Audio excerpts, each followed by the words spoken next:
and good morning. I'm Carol Costello. Thank you so much for joining me. The fight for New Hampshire ramping up, and Hillary Clinton's aiming to hit Bernie Sanders where it counts, right in the youth vote.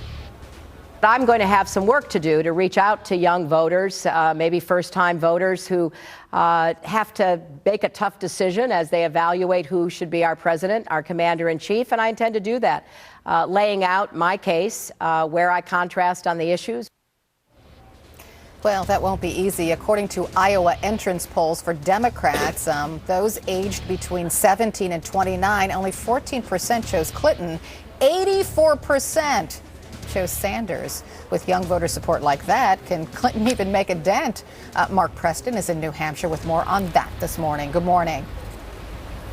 Hey, good morning, Carol. Yes, you know, Hillary Clinton certainly telling the truth there when she says she needs to make a better effort to get the youth vote, particularly young women as well. Hillary Clinton does well with young women, but young women who certainly have a longer political life ahead of them are not so infatuated by the idea that they need a woman as first president right now. There is always time. So Hillary Clinton will be making a hard run at them. But Bernie Sanders, as you said, did so well in Iowa, proof of concept that he was able to get them to the polls. He said he is not going to take the youth vote for granted. He said it yesterday in Keene. Let's take a listen. Secretary Clinton ran here in 2008. Secretary Clinton won here in 2008. Secretary Clinton has a very formidable political organization and, as you know, has virtually the entire political establishment on her side. So, you know, we are taking nothing for granted. Trust me, we are not. Well, Carol, certainly now over the next few days, pay specifically to the messaging that we're hearing from Bernie Sanders and from Hillary Clinton. It is all about getting out these constituency groups. It's getting out women. It is getting out blue-collar voters. And for Bernie Sanders, it is getting out the young vote. Carol? All right, Mark Preston reporting live for us from New Hampshire. Thank you. It will be difficult for Hillary Clinton to win over young voters. I've been talking with student body presidents from universities across the country. They see Clinton as a pragmatist and Sanders as a revolutionary. Listen to what Joe Luther, Georgetown student body president, told me about Bernie Sanders. Are you open to a socialist becoming president of the United States? You know, personally, I think what he's proposing is not all that radical. What he is proposing is, in a sense, what's mainstream on other continents. Things like single-payer healthcare, things like tuition-free colleges, even things as basic as family leave. That's all the norm. What is his appeal to young people? I think what his appeal is it's about revolution in a way, a revolution of changing the way politics works. I think what's so appealing about him to young people is that we've grown up now in 8 or so years of complete and total political gridlock. It's dominated by a couple big donors bankrolling super PACs, and what he's calling for is a very grassroots way to government. Interesting, right? With me now, Andy Smith, the director at the University of New Hampshire's Survey Center. He's also a political science professor, and Bernard Whitman, a Democratic strategist and former Bill Clinton pollster. Welcome to both of you. Thanks for having us. Morning. Good morning. So, Andy, you're around young people. Is it any surprise a revolutionary candidate would intrigue young people? Not really. I think that the students in America, the students we see in our political science departments, are not happy, like most Americans are, with the way things are going, and they see the candidates often as the people who have led America to the kind of gridlock that it currently has. And new faces on the political scene are always ones that offer hope that that might change, as Barack Obama did in 2008, and Bernie Sanders really being new on the national political scene this year. You've got to remember, for a young person who's in college right now, Hillary Clinton was already First Lady of the United States when they were born, or before they were born. So to most of them, she's been around in politics for their entire life.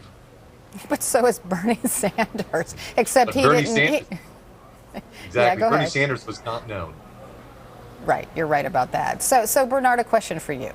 Hillary Clinton is running as a pragmatist, a person who can get things done. She's dissing Bernie Sanders as a pie-in-the-sky kind of candidate. And that's exactly what old people say about young people. So should Clinton change her tone? I think the challenge and the opportunity for Secretary Clinton is to connect emotionally with voters, and especially young voters, to show her passion, to show her vision, to make it clear that this campaign is not about her. Yes, she's the most experienced, she's the most qualified, I think she has the best plans, policies, and programs. But ultimately, campaigns are about the future. She needs to demonstrate to young people and to all voters that she has the vision that can bring about real fundamental change for this country and make it clear that her campaign is about them. And I think that's where she's fallen short. And I think we're going to see, particularly tonight on the CNN Town Hall, a way of showing her experience that really connects in a passionate, emotional way with young voters. And Andy, even when Hillary Clinton tries to talk directly to young people, she uses cutesy stuff. In fact, remember when she rolled out that cutesy stuff? She was tweeting supporters, asking them to describe how their student loan debt makes them feel in 3 emojis or less. I mean, take a look. Students don't really relate to that kind of talk. They want to be talked to like adults, don't they? Exactly. These are adults. And in New Hampshire, where I think the young vote is going to be critical, it's not even so much the younger of the young vote. Most of the people under 35 lean more towards the 35 end of the scale than towards the 18 or 19 end of the scale. And talking to college kids or young adults in a way like that, it is condescending and it is somewhat demeaning. And certainly Sanders is much more direct with them and telling them that they are the future and laying it out that it's their responsibility to make changes. And just a final question to you, Bernard, because I talked to 5 student body university presidents so far from different parts of the country. All of them said that the issue of college tuition and free college will drive them to the polls. They are as passionate about that issue as they were when President Obama was running for president. And I think they should be. We have a $1.2 trillion debt. The student debt clock, you remember the old national debt clock, the student debt clock is going up $3,000 a minute, I believe. And the fact is, Hillary Clinton, I think she's going to talk about a lot tonight, has an extraordinary plan to make community college free, to reduce the interest rate on student loans, to ensure that states that get $175 billion over 10 years are going to keep college costs down. So I think she actually has a real plan to make college more affordable. And the real issue here is it's fine to sort of start a revolution, but if you can't actually put that revolution into practice, to work with the other side, to actually get things done, you're going to leave a lot of people feeling pretty upset with empty promises littered all over the ground. All right, I have to leave it there. Andy Smith, Bernard Whitman, thanks to both of you. Thank you. You're welcome.